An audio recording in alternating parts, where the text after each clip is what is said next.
All right, welcome to the Two Sons Podcast. Happy Thursday, everybody. Hope all you guys are having a great week. We are breaking down the second episode of Season 3 of Mandalorian today, as well as, do you know which episode of Bad Batch? Episode 12. Episode 12 of Bad Batch, which was also a super interesting one. It was a good one, dude. There was an article in Variety about the upcoming film slate for Star Wars that I found troubling. That I want to talk a little bit about with you as well. We'll probably do that between the two shows. But can't go any further than what I thought was an awesome, epic, unbelievable episode of Mandalorian. Loved it. Can I say this too first? One of the things I've really appreciated about Mandalorian is that like casual Star Wars or like casual not even Star Wars fans can really enjoy it. Like Absolutely. I watched it with Carly last night. Yep. And she enjoyed it every bit as much as I did. And that was really cool for me, obviously, as a Star Wars nerd who's married to a woman who has to cope with that. A regular person. Yeah, like who's married to a regular woman that has to deal normie. with that. No, dude, you're totally right. So I watched it twice. I watched actually. Oh shit! I watched The Mandalorian twice, and then I also watched episode 12 twice. The Bad Batch. Yeah, and Elena and I were on the couch. And dude, she's very pregnant. She's exceedingly we pregnant. are so close to having a baby. Which is why we're going skiing on Sunday. Which may be just a terrible idea. Well, we're going right down the road, and if something happens, we're just going to turn around. Right down the road 4 hours away, and then 4 hours back. Yes. But anyways, 8 hours of travel, but right down the road for Jay. Anyways, to your point, she hasn't seen the first episode of the season, but she was watching the second episode, and she was like super intrigued by it. She thought it was the greatest thing. She hadn't even seen the first one yet? She hadn't even seen the first one, and she was still just like so intrigued. It was easy. It was probably easy for you to set it up for her. Oh, from a very narrative easy. Perspective. I mean, it's not like a ton happened in the last episode. No, and the thing is like it was a very simple episode. There was only a few characters in it, really. Yeah. It was all about, Mando and Bo-Katan, essentially. Yeah. The whole dynamic I thought was really, really cool. I wanted to set the stage just for some of the more casual Star Wars fans who don't understand some of the historical background. So, yeah, exactly. So, the planet of Mandalore was basically a collection of dome cities, and it used to be like a green, lush, natural landscape. Yeah. But during the wars between the Mandalorians and the Jedi, there was something called a cataclysm. This is all canon, by the way. This is all deliberately kept vague by Dave Filoni and the storyboard crew because they want to keep it open if they want to kind of round that out at a later date. But basically, during the cataclysm, everything on the surface of the planet just got completely excoriated. And then they move into the dome cities. And then essentially what happens is during Bo-Katan's brief occupation, Darth Maul's brief occupation, eventually the clones under Ahsoka in the final 4 episodes of Clone Wars recapture Mandalore from Darth Maul. But the clone garrison that's there ends up essentially being an Imperial occupation. They have some fights that we see in Rebels between clans that are loyal to the Empire versus clans that are not. Yes, I forgot about that. And eventually, that was wild. Yes, those Mandalorians in particular looked really cool because it was like a combination of Mando armor with like Stormtrooper armor. It was really with like dope. red logos and stuff. Yes. So they basically have a bunch of essentially turmoil and rebellion, and the Empire, well, specifically the Emperor, gets to the point where he's like, "Screw this! I want you guys to just destroy the planet." So he sets up TIE bombers with fusion bombs, which are basically nukes, and nukes the entire planet, and all of the sand that was on the surface essentially melted into glass. Yeah. So that's kind of what has set the stage here is like millions of Mandalorians died. They call it the Night of 1,000 Tears. They call it the Purge.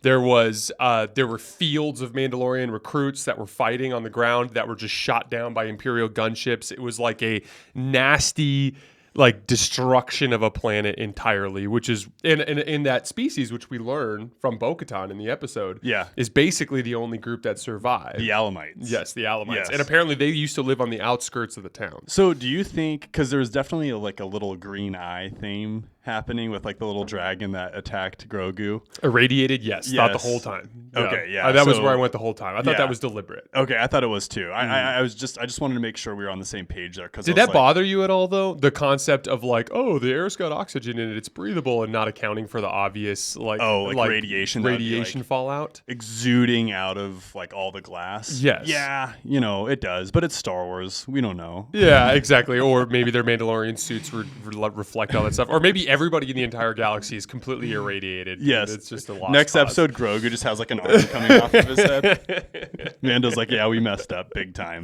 Sorry, Grogu. I admired, it was funny because like one of the things that that really resonated with me personally, just with some of the many conversations surrounding religion I've had over the course of my lifetime, not just the religion I grew up in, but like the half dozen different religions that I explored when I was younger. Like that scene where they're at the living waters. Yeah. And obviously we have a bunch so of other cool. stuff to get into. But No, that was scene one when of my they're- favorite scenes, though. I know where you're going. She basically is like, look, dude, see, it's bullshit. Yep. And what was so interesting to me about that is like it was such a perfect description of the balance between like unwavering faith Yeah. and what your logical mind wants you to think, because like whatever she thought she was going to get through Bo-Katan. Mm-hmm. whatever she thought she was going to get through to Din Djarin in that moment, he was like, screw this, this is exactly what I needed. Exactly. Here, I'm going to go in and baptize myself. And Yeah. I'll be good. Like, cool. Thanks, Bo-Katan. And it like was he didn't super care. cool. And what was neat about it is like she kind of makes fun of the fact that there's like a little plaque set up, and she's like giving him like essentially like the national parks tour of what is Mandalore. And then That was funny. as he's entering the water, she's just dead still, dead quiet. And then she realizes, she's like, actually, there is something that's powerful. There is something that's divine about this. And it was really cool to see her change, because she's got this huge chip on her shoulder. Like, look, there's nothing magical about Mandalore. There's nothing magical about us. What made us great was we were just a powerhouse, and we're warriors, and we're smart. Yeah, it's a cultural Right. thing. It's Yeah. a cultural thing. For her, it was all culture because she grew up in it. It wasn't a big deal. And for other Mandalorians who haven't even set eyes on those mines or the living waters, like, it was such a huge deal for Din. Like he felt like he was getting his entire life back, which was dope. He thought that wasn't even possible. He thought that the entire planet of Mandalore was a wasteland at that point. And then he slowly got to realize throughout the episode, oh my gosh, I'm going to get my life back, or at least he thinks. Now, who knows what that evolves into, right? We don't know if we're going to see Pedro's face. Jay, for your sake, I hope we see. Yeah, it's got to hope we happen. see- It's got to happen. But not to get too far ahead, but we see a mythosaur, which was freaking sick. Well, yeah, It was incredible. Let's get into the mythosaur, and then we can Yeah. go into some of the smaller things, because this is obviously the crescendo of the episode, Yes. and it's presumably going to be the I major plot point. jumped in the next gun. I'm episode. sorry, No, you're but fine. I'm stoked No, about it. you're It good. was- This is was incredible. It is the top topic of the entire episode, in my Yes. opinion, and like. So like in canon, the mythosaur is exactly what Bo-Katan read off the plaque. That's basically all that's considered canon. Like we know it's the logo of the Mandalorians in general, And we've but like seen that with Boba Fett, right? Like we've seen that logo since we've grown up as kids. yes, Yeah. And then we saw what's his name, Queel in season 1, the Ugnaught. He says like, your ancestors rode the mythosaur, you're a Mandalorian. He's doing that to kind of jazz him up. So there's like these loose references to it, but there's not a whole lot. So essentially in Legends, what the mythosaur, in canon, essentially Mandalore the Great, Yeah. the first Mandalore, rode the mythosaur, and that was like his big claim to fame that allowed him to rise up the ranks of the Mandalorians. But Which every good sci-fi show has a little bit of a dragon theme going yes, on. exactly. And so basically in Legends, the Mandalorians conquered Mandalore with swords and axes. Badass. Okay. And they did so in the process had to take the planet from mythosaurs that ruled the planet. Yeah. And so essentially when the Mandalorians captured the planet, they had to go to war with the mythosaurs and kill them in droves and drove them underground.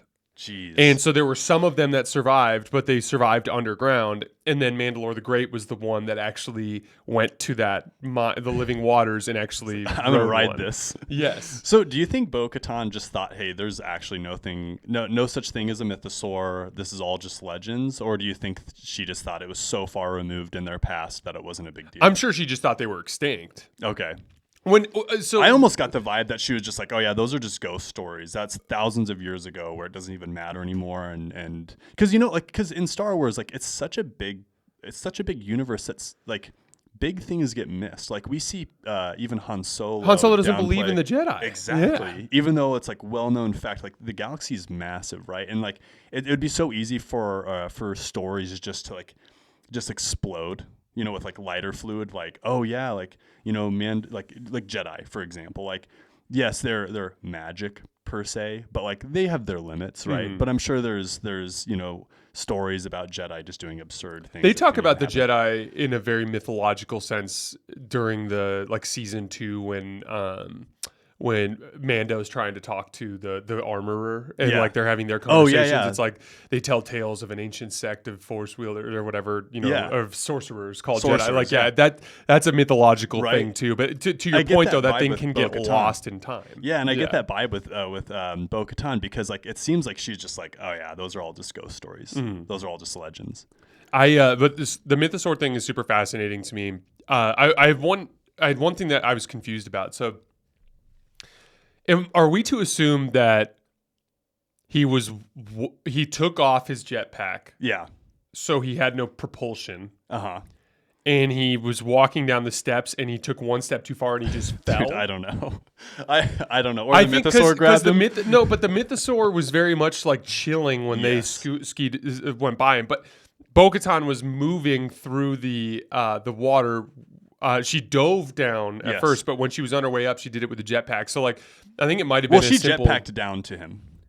Yeah. Oh, yeah. But theoretically, she could have sunk at a certain rate. Oh, I see. But like they're way down in like Beskar armor, so like that kind of made sense to me. Like he was walking down the steps, and then all of a sudden he took one step too far, and he just woof. And then she must have known like, oh shit, he's not getting out of there without his jetpack. Right. But dude, that scene where she just dropped everything she was doing and jumped in was so cool. Epic. So cool. And I wish that I know that scene needed to happen somehow. But the way it happened was just like hilarious. Like Din Djarin, like the ultimate badass, right? Like he can get himself out of anything except for he drowned himself because he was wearing all of his armor and then just sank to the bottom of like what looked to be probably 100 feet of water. I don't know. But yeah, I think he sank. I don't think anything like grabbed him, even though it looked like something grabbed him. Dude, the details, like we always talk about the details in Star Wars and they just knock it out of the park time and time again. It was so cool when Bo-Katan was like jetpacking down to him and she's unable to see him. So she thinks, oh, I need to turn off my light to see this man better, right? So then she turns it off and then sees Din's like little like headlight. And then she finds him that way. And that was like so cool. But yeah, the mythosaur looked very much so at peace with the Mandalorian. It looked like it was surprised. Yes. Yeah. And it was like interested and not even close to looking like it was going to attack them, which was a really interesting dynamic. And I'm super curious. Like I cannot wait for the next episode. I'm really curious to see where they go with that. Did you also notice? So the other thing too is like, what are your thoughts on Din Djarin wielding the darksaber, and then what are your thoughts on Bo-Katan wielding the lightsaber, and how much more efficient she is with wielding it? Well, so let's talk about this specific dynamic because this was one of the big dynamics that sat over the entire episode. It was very clear they demonstrated Din Djarin's lack of proficiency with the weapon versus Bo-Katan's proficiency with the weapon. So the backstory here is. Sabine Wren in Rebels gifts the darksaber to Bo-Katan and she takes it. All of most of the sub clans get super pissed off at Bo-Katan because they view that as like sacrilege, right? Including the Children of the Watch. So it ends up being this big deal, and in the process, she ends up losing Mandalore to Darth Maul, right? So the way the whole thing is painted is she was cursed, right? Yeah. Which, by the way, she clearly believes because at the end of season 2 of The Mandalorian, Din Djarin attempts to give her the Darksaber again, and she's like, right. Like she believes it now. She believes it at now. least that specific part. Well, and she believes that she cannot get any hold on anybody else. So you think it's more from the point of influence? I think Bo-Katan has a softer spot for the religion of Mandalore than she actually puts out. Mm-hmm. Yeah, and I think part of it is that sacred nature of their beliefs. And then part of it is the fact that she literally had people exiting her castle in droves because she didn't have the Darksaber. Mm-hmm. Now that's going to be the key kind of like swing piece here, because they clearly demonstrate Din Djarin is not very good with the weapon. Yeah, terrible. The entire episode. So essentially, from a plot standpoint, Din Djarin, who continues to get himself stuck in messes, goes down into the mines of Mandalore and gets captured by this really freaking gnarly, weird General Grievous round 2. He sounded exactly like General Grievous. Yeah, and it's clearly some sort of organic being that is clinging to life through all of this, droid mechanical stuff. So cool. And he's got like a large kind of like mech suit, and then that's like a spider, and then he's also got like his like little mini spider. Dude, it was suit. So creepy, and I loved every second of it. Yeah, it was a little CGI for me, but it wasn't bad. It felt just slightly not Star Wars, but I was giving it a pass. I totally agree. And then the other part that was like really weird is like his head detaches then, and he can just like like his little brain. Yeah, he had 3 little he had like 3 final forms. It was so cool. But like he captures Din. Din at the last minute tells Grogu like, you need to go get Bo-Katan. Yes, it was really cool because like they set up throughout the first 2 episodes the way that Din Djarin had been teaching him how to navigate and showing him the things, and Grogu runs out of the building and shoves one of the Alamites, and then gets in the ship and points to the nav thing, and R5 takes him to go see Bo-Katan, and then Bo-Katan, of course, was like, he's a lot tougher than he looks, actually. But I thought it was cool too when Bo-Katan was coming down with Grogu and walking around, and she's just like, it didn't always look like this, and it was like a complete like mirror image of the conversation they had. But so Bo-Katan on the way through the mines just destroys everyone. Yes. Like epic fighting scene like you wouldn't believe. So they're definitely hard pointing towards this whole like who's going to lead the Mandalorians. Right. It's going to be Din or Bo-Katan. Right. And the here's the thing that's tricky. I don't think Din Djarin necessarily wants to lead. Totally agree. I think he wants to be redeemed, and I think he wants to join his covert. I totally agree. And I think that Bo-Katan wants more than anything else in the world. In fact, it's important to reference this as well. Bo-Katan Kryze from Clan Kryze is her family lineage is royalty. Right. And even going back further than that, Mandalore at the time of the Clone Wars was a bustling, like, peaceful society. Right. And they actually exiled all the obsessive warring clans to Concordia, the moon, including the Children of the Watch. Yep. And so it was they're like all this pissed because they're like, we're warriors, we're made to fight. Why are we being peaceful? Exactly. And so her like entire life purpose is surrounded her family in the way that they brought peace to Mandalore and how they led their people to, that time of prosperity. So like she has such a real purpose there. Yeah. And so that's going to be the big conflict of the show is, are they going to give the keys of this whole thing? Because part of me goes, I have a really hard time believing that they're going to take the Darksaber away from Din Djarin and have him just kind of fall into the background. No, I totally But agree. then Bo-Katan is clearly like the right person for the job. So like I wonder how they're going to reconcile that. Do you have a theory? Yes, I do. So big question for me, and I promise I'm going to answer that question. Big question for me is Bo-Katan in our eyes, from Din Djarin's eyes, good or bad? And I think she's actually good at this point.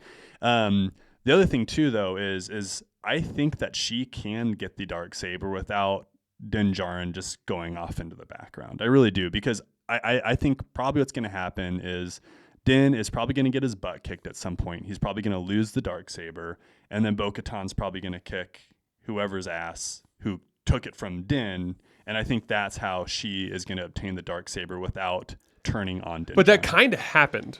in the spider. Like that was It did. You're that totally was right. super interesting because You're I don't know if totally you right. noticed that because like technically was on the ground. the spider won it by combat from Din Djarin. Yes. And then Bo-Katan won it by combat from the spider.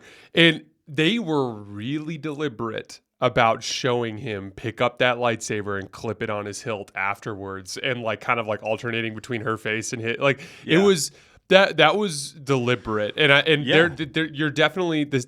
But I'm with you. I think they're going to find a way to reconcile that without them necessarily fighting. I totally, or at least not lethally fighting. Not lethal. And the other thing too is, again, the Darksaber fights whoever owns it if they're not like truly using it properly. And we're seeing that Din Djarin cannot handle this thing. Like Bo-Katan, as soon as she touched it, she literally like undercut the belly of that giant crab spider thing, like cut off 2 of its legs, and then like severed its head off in the span of 8 seconds. She did possess the saber at one point. Like it's important to. Oh, you're like saying she has training with it. And she knows she's probably specifically trained with it. I thought it was really interesting. Like they made it look like when Din Djarin was trying to use it that he was completely unfamiliar with like the heft of it. Yeah. Did you notice that? But it got worse as he was using it. That's the thing that's like really interesting is like the saber's like legitimately fighting him, and the armorer kind of talks about that when he's training with it. Oh, really? Yeah. Like at the end of the last season, actually no, it's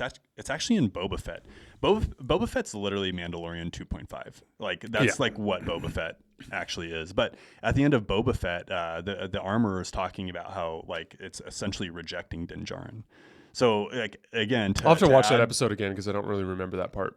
Yeah, it's towards the end. It's when they're on that like giant like ring, like synthetic planet, and like they're on the underside of the ring, and then that's when he ends up fighting the big dude. Yeah, I remember that. I think he's a Clan Vizsla. Yeah, it's Paz Vizsla, something like that. Yeah. But yeah, there was like just like so many cool parts during this last episode where I was just like, man, that's really, really cool. And then again, time and time again, like, man, that was really cool. Man, that was really What'd you think of live action Mandalore?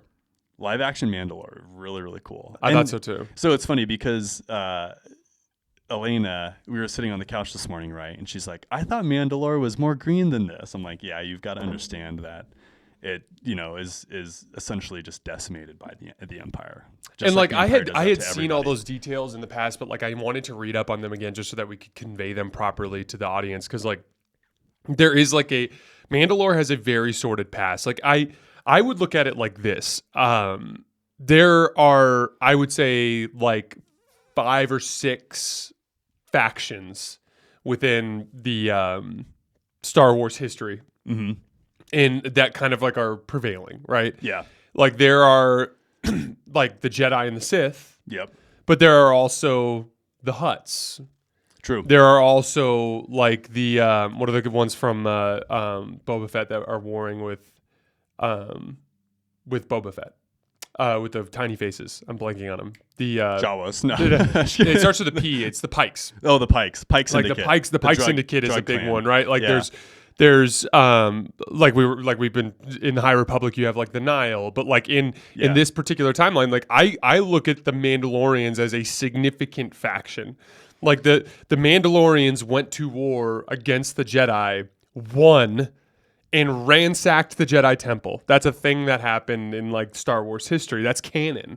So like it's just one of those things where I look at them. They have such a sordid past. I think it's so cool that we're diving into them the way that we are. It's awesome. I'm loving the live action elements to it all. Like you can't overstate like what it's like, as a Star Wars fan to just watch like they took their sweet time with like his approach vector. Yes. And like with these wide shots of the ship. And I love how they have the ship kind of like, they go to little details like the ship's kind of like waddling in turbulence as it's coming down. And they're like the hurricane systems were weird because they were like ultra high altitude hurricane systems, which raining in the clouds and then just no rain below. Which he basically said it was like issues with the magnetic field. I mean, theoretically too, like our atmosphere doesn't necessarily behave the way that every other atmosphere does. You're totally right. That kind of thing. You're totally right. What did you think of the opening scene in Tatooine? Oh, it was a lot. It was a lot. Like in a very short period of time, there was with the Rodian, so much happening, so much like humor. Then there's like Grogu randomly does a flip. I It's know. like what you're like what is happening So right now? the flip was a little cheesy, Yeah, but there's I'll two of take them, it. I'll take the flip. I will always take a Grogu flip, Jay. I was I said I would accept it because at the end of the day, this has to like I think They're you and developing Grogu. like you and I, like I've learned With a lot about flips. this just as I've been working with the volume. Like just because I have like a vision of what a show should look like doesn't properly account for the fact that like it needs to be a monetizable product for the public. Therefore, Yeah. like you can't necessarily talk about super obscure things as much. You Right. have to hit mainstream You things. do. I look at that with the movies too. Like at the end of the day, like it's kind of like when you go see Soul or these Pixar movies. There's like this clear, like easy digestible kid element, but then there's also like this easily digestible adult element with Yeah, these I like know. jokes and stuff. It's And that's awesome. kind of the way I'm looking at Mandalorian is like it's That's a great geared point. towards children, but also for the Star Wars fans. So like Yes. there's got to be some stuff that's going to kind of like clash between the other side, you know? For sure. It's so the opening scene was awesome, I thought. Again, throughout Mandalorian, jeez. Throughout the Mandalorian and even with Bad Batch, the visuals have been stunning. So it's really cool to see Din and Grogu flying surrounded by like fireworks. That was like really, really cool. Also like the idea of planets having like holidays that are specific to the planet is really, really cool. We see that Boonta throughout- Eve. Yeah, Boonta Eve. And Not to be then- confused with Bunta. I know. Dude, I was We like- never hear about Bunta. no, yeah, Boonta Eve is the holiday. I feel like. That's the big one. That's when everyone gets drunk. Bunta's just the day everyone's hungover as fuck. Yeah, and I just thought it was awesome. Just like the Jawas are just like they just crack me up. Like I love that. Like time and time again in the Mandalorian series, they're putting so much effort into just like developing the Jawas and how like little crafty they are and how much of a nuisance they are, and they just lean into it so hard, and I think it's hilarious. They doubled down on that concept from Obi-Wan, which is like Yes. the selling me the parts you stole from me kind of Yes, thing. dude, It's like, it's oh, so funny. Thanks, bro. And then she's like, "Oh, Sweet. just paint it a different color so it doesn't look like we just stole it from you." It truly felt like Star Wars. Like I was making my coffee and it was on the TV, and I looked over and I just see R5 just sitting there, and I was just like, man, this is Star Wars. Like they're totally capturing what Star Wars is. And you know, you're talking about the crab guy was a little bit CGI. I totally agree, but it was done elegantly. And it was done. It was good CGI. too. It wasn't overload CGI. It still felt like Star Wars. There was still a lot of practical effects where there were still droids moving. Grogu's still very much so like a puppet, and it's obvious when he's like flipping through the air. It's like a little corny. And like, you know, what we've talked about, like give us the corny Star Wars over crappy CGI that looks like a Yeah, this Marvel isn't movie. Dune. Yeah, this this isn't is- Star yeah, Trek. Yeah. Exactly. So overall, completely knocking it out of the park. I've got a question for you. Yeah, let's hear it. Do you think we see IG-11? And if so, like what capacity do you think we'll see him again? I don't know. I feel like the whole IG-11 storyline was a lot to go into for him just to go get R5. So it's possible. Agreed.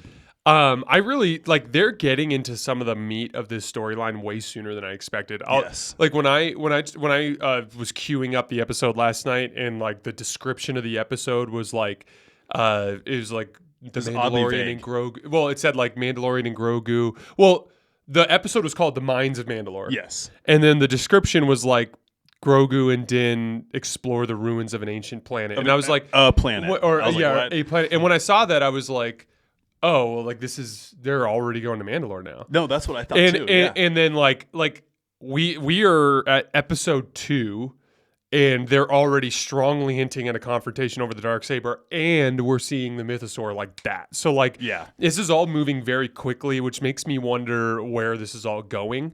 And like, Yeah, because he already, like, we were talking, sorry, not to No, cut you're you off, fine. but we were talking, like, is the entire season going to be Din's journey to go get cleansed in the living waters? It's like, no, like, it's episode 2, and he just did it. well, there's another serious conversation to be had about like whether or not Mandalore's even worth saving at this point. Like Yeah. they're like the entire planet is covered in weird magnetic field storms. The surface of the planet is blitzed from a millennia ago. Blitzed is a good word. Yeah, blitzed. Instance. Yeah. Subsurface is like even above the surface has been nuked into oblivion. Uh-huh. The actual dome cities themselves have descended into a ruin and are now populated by flesh-eating monsters. I don't know if you caught that too. They eat them. Yes. And so it's like at a certain point, what exactly, especially when you look into Mandalorian culture and it's like, I understand that it's important to them because they conquered the mythosaur there, but it's like, it just is not worth saving. And we saw on Kalevala, like there are planets in the Mandalorian system that appear to be habitable and in good shape. Dude, so that's an interesting thought that I had myself, and I'm so glad you brought it up. I think if you actually think about it, Mandalore, if it's livable, if it's habitable, I think has actually a ton of positives for the Mandalorians, actually, because it's now a little bit of a wasteland, and now there are things like crazy turbulent storms that people have to fly through. The magnetic fields are jacking up what is modern equipment for navigation. Like, I think that actually, if the Mandalorians can get used to that and figure out technology around that, I think that actually could it's a very strengthen. Easily defended planet. It's an easily defendable planet now, I think. So again, it's just like a really fun concept to think about, and super curious to see if they tap into that, because I mean, how cool would that be? It's like, no, like Mandalore is actually stronger than ever because of this. Like, and then they could actually defend themselves because their equipment then could be geared towards, insane magnetic fields that don't make sense other places. That's an interesting point. I would be totally down for Mandalore becoming reestablished. Yeah. I know that's kind of a confusing plot element at that point in the timeline, but I'd be cool with it. It could happen. Did you have anything else from this episode you wanted to No, do? that was it. So before we move into Bad Batch, there was a story that came out in... Oh, yeah, I'm nervous for this. I haven't seen this. So basically, they've shelved everything. There are 0 Star Wars movie projects that are currently under production. Okay. There is still a movie slot in 2025 that is still being occupied, but like for it being almost the middle of 2023 and not being in production yet and not green lit yet, that's concerning. Yeah. They did say that they were going to kind of have like an announcement about the direction of the cinematic portion of the Star Wars universe in April. So there's that. So it's coming up soon. That's for Star Wars Celebration or whatever. Okay. So we will learn more there, but this is what's concerning to me. The TV stuff is moving. Like we have Mandalorian right now. Apparently, Ahsoka's coming out this summer. Okay. And then presumably this fall we'll have season 2 of Andor. So like we're gonna have lots of television stuff to get into, and that's great. The Acolyte is still greenlit, and to my knowledge has been produced has been under production. So we'll probably see an Acolyte trailer. Yeah. Which I have some thoughts there because like, the Acolyte is based in the High Republic era. Dope. Which is during a time when the Jedi did not know the Sith existed. Dope. So theoretically, we're gonna have some Rule of 2 stuff going on. Okay. We know from Plagueis that right around the time of the High Republic, there was a Sith who turned to the light side and burnt a bunch of ancient Sith memorabilia. Memorabilia. A lot of T-shirts and hats. Holocrons and texts and things like that. Like set the Sith back trinkets many centuries. Yes, trinkets. So there's. I'm really excited to see what they dive into there because like I think it'd be really cool to have like a completely under the radar like secret Sith TV show. Be incredible. I'm totally down for that. So there's this I can't remember exactly what it's called, but there's one more that's kind of more focused on I think like no Force user type stuff. But we're gonna learn a lot about it. But this is what concerns me. As much as I enjoy the TV shows, they are all specifically targeting ancillary storylines. Right. For good reason, because they're TV shows, and Correct. There's shorter, smaller production budgets and that sort of thing. I think it's obvious to me that the reason why they keep shelving all these projects is because of the fact that Rise of Skywalker bombed so horrifically. Yes. Right? So what concerns me is the fact that now we are at least 4 years post, right? Yeah, because it was 2019. Wow. So we are almost 4 years post Rise of Skywalker. Yeah. And they still don't know what they even want to do yet. I know. And that concerns me because like the answer has been so simple. Like, stop messing with scale. Stop messing. Just Yes. focus on a new, fresh storyline and a new Yes. timeline, and like pick it and go. You know. Yes. And for 4 years, you haven't been able to figure something out that you want to do. No, it's wild. So there's a plus side and a downside to that. The plus side is at least they're not just cranking. They're out being cautious. dog poo. Yeah, exactly. Right? Like I for Lent, I'm trying to give up cussing, and I think I've cussed twice on this pod. Anyways, they're at least they're not cranking out dog poo poo. You realize if I drop an F-bomb on your podcast, that reflects poorly on Oh, you. no. I'm just kidding. I'm associated with a sinner. I'll pray for you.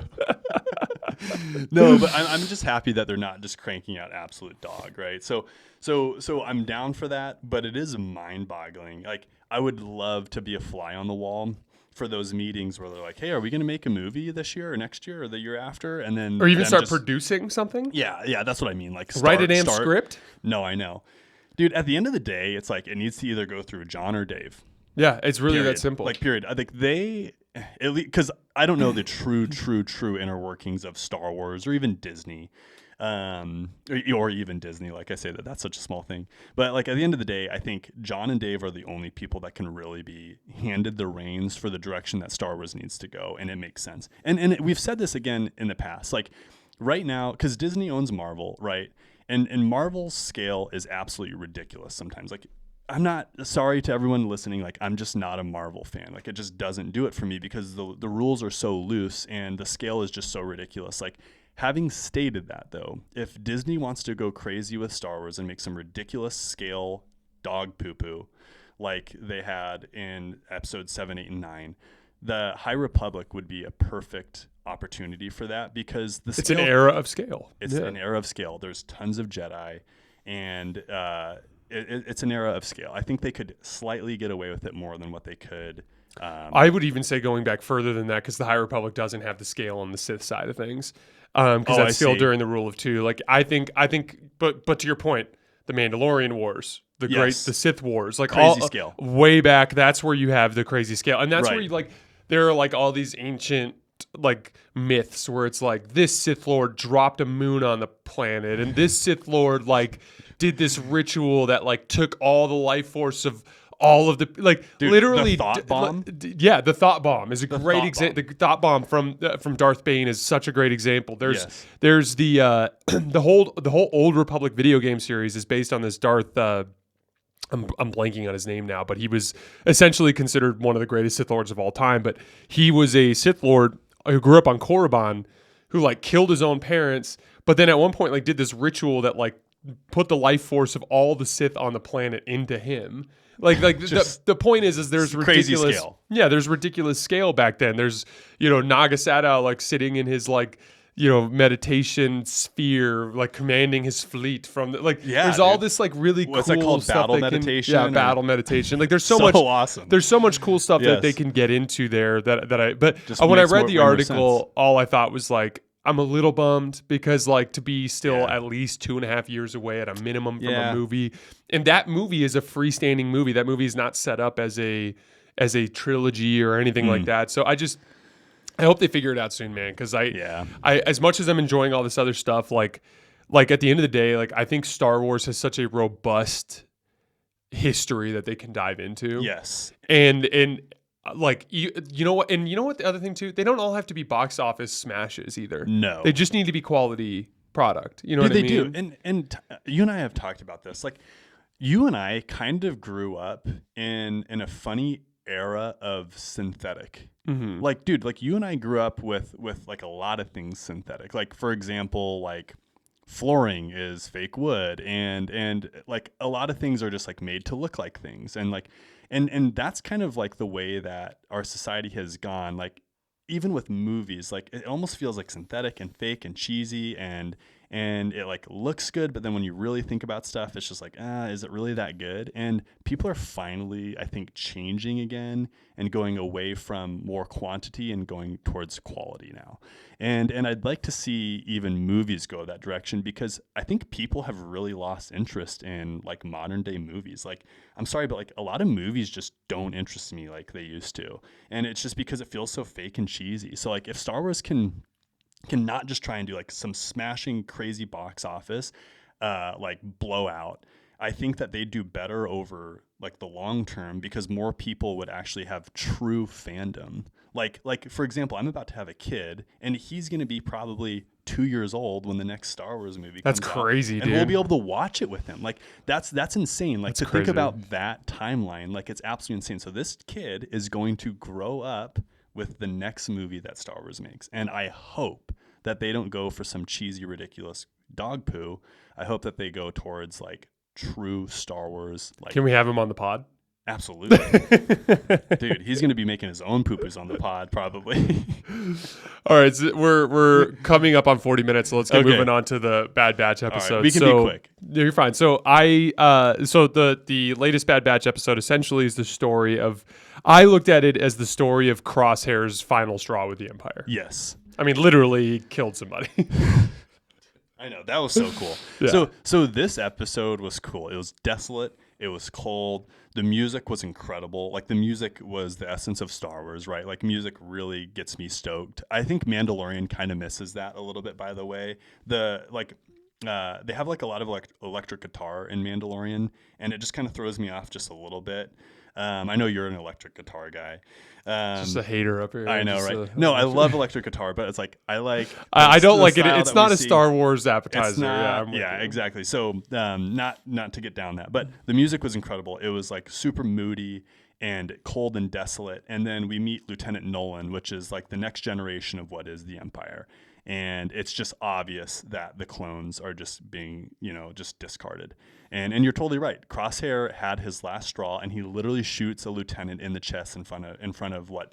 He's the lieutenant. The guy he shot was captain, I think. Oh, really? Yeah, I think so. Because remember, he was like, think you're probably right. You're yeah. probably right. Yeah, you're probably right. And he shoots Lieutenant Nolan in the chest in front of like 50 TK troopers. Yes. And he's just like, whatever. I think passing out worked to his benefit too, because it ended up keeping him alive. Now, did he get? He got dragged to that same cloning facility, right? That chick is the same chick that was working underneath that doctor who's working with the cloners.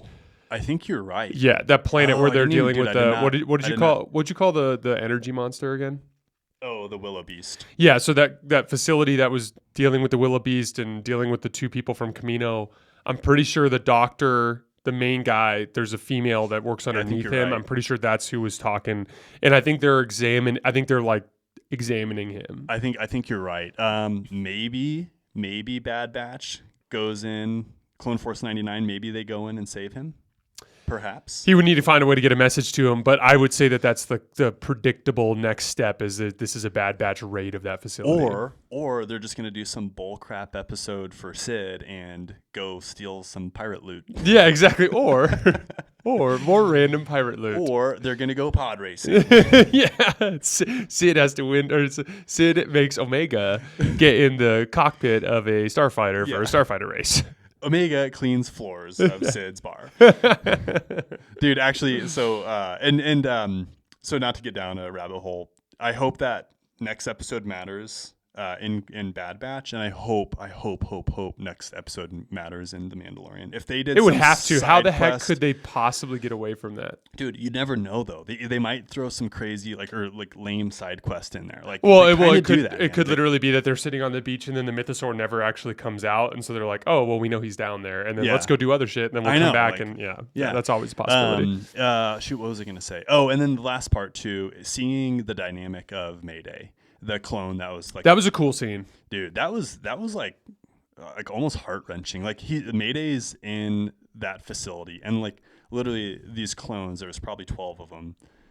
All but 3 are dead, including Mayday, and they've essentially devoted the last few years of their lives, and literally their lives, to guarding this cargo that they thought was some sort of high importance. Yeah. And all it was a bunch of like armor and helmets, and it's just like, oh my gosh, like for the soldiers that would replace them. Yeah, it's just Mayday was like a great example of what makes of some of the narrative versatility you have from something like Clones. Yeah. Because you get to keep bringing back this same character with this familiar look and this familiar voice, and each time you can like kind of tell a new story with that specific clone. And like Mayday was like this completely unique storyline of this like he's like kind of grizzled. He's got this dope beard. He's like I fought my entire life for the Empire, for the Republic, and all this crap.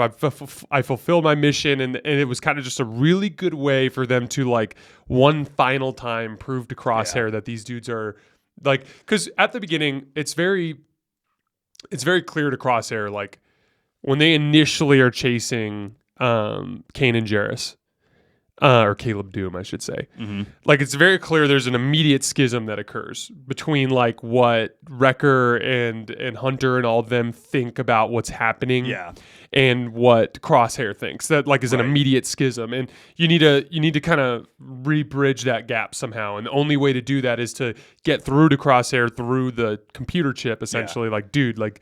They are not the people you should be serving. The Empire's trash. Yeah, exactly. Yeah, the Empire's trash. Incredible episode. It was nice to have a meaningful episode. And I think so far, if I had to summarize the Bad Batch season 3, I'd say, or is this 2 or 3? 2. Season 2. Yeah, you're right. 2. That it's literally a story about the clones being discarded. Yep. I think that's like literally the main aspect that we've seen. It's telling the transition between the two, and it's been good. I've enjoyed it. I love how dark it's been. Yeah, it's been aside from the random side quests. Aside from the random Sid side quests. Mm-hmm. Yeah. It's been good. Yep.